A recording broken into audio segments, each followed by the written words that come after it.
është qëndrimi i mazhorancës sa i takon imunitetit të zonjës Balluku kërkuar nga SPA.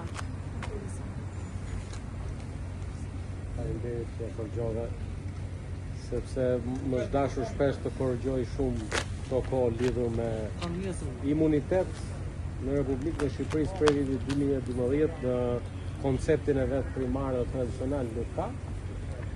Dua t'ju njoftoj në përfundim të shqyrtimit nga Këshilli për mandatet të kërkesës për autorizimin drejtuar kuvendit, se ka qenë një proces, do ta quaja unë, shumë i mirë, ku jo pa arsye, po me arsye të plota dhe të qëndësishme, Kuvendi i Shqipërisë në drejtimin e kryetarit të Kuvendit Këshilli në rastin fjalë ka marrë kohën e nevojshme sa kohë që në këtë proces u përfshi edhe gjykata pushtetuese, madje gjatë diskutimeve sot ka dalë në pa dhe fakti që vetë gjykata e apelit pranë gjykatës kundër korrupsionit dhe krimit të organizuar ka pati pezulluar shqyrtimin e pezullimit për shkak se po shprehej gjykata pushtetuese.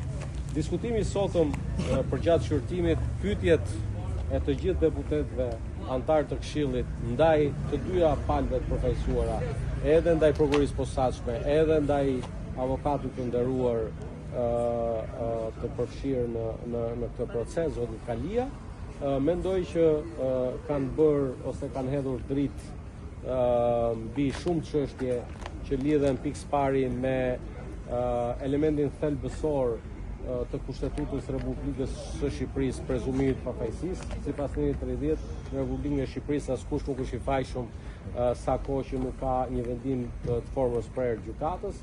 Mbi vendimet e gjykatës europiane të drejtat e njerëzit, edhe në rastet ku janë përfshirë qytetarë shqiptar, për numrin e lartë të qytetarëve që vuajnë para burgim pa një vendim përfundimtar gjykate.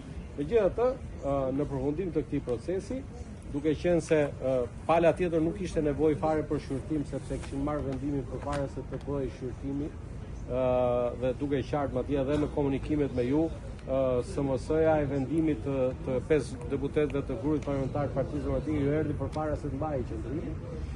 Ndërkohë që në rastin ton, në emër të 5 deputetëve prezent të Partisë Socialiste, unë kam informuar Këshillin e Mandateve se sa i përket propozimit të grupit parlamentar Partisë Demokratike për dhënien më njëhershëm të autorizimit, ne nuk ishim dakord me atë mënyrë se si ka ardhur, si është propozuar. Do të kemi një diskutim dhe e para një informim nga ana ime dhe antarëve të tjerë të Këshillit Mandati në një nga mbledhjet më të para të grupit parlamentar, ndoshta e para e mbledhjet e grupit parlamentar, sepse siç e dini, nuk e jep autorizimin Këshilli, kjo mbledhje që ishim këtu, autorizimin e jep seanca plenare. Dhe pas atij komunikimi, i cili grupi parlamentar i Partisë Socialiste shpeshherë i bën edhe mbledhje të hapura, por duhet të kuptojmë që ka disa elementë të cilat nuk mund të bëhen publike, ka edhe elementë të cilat mund të bëhen publike.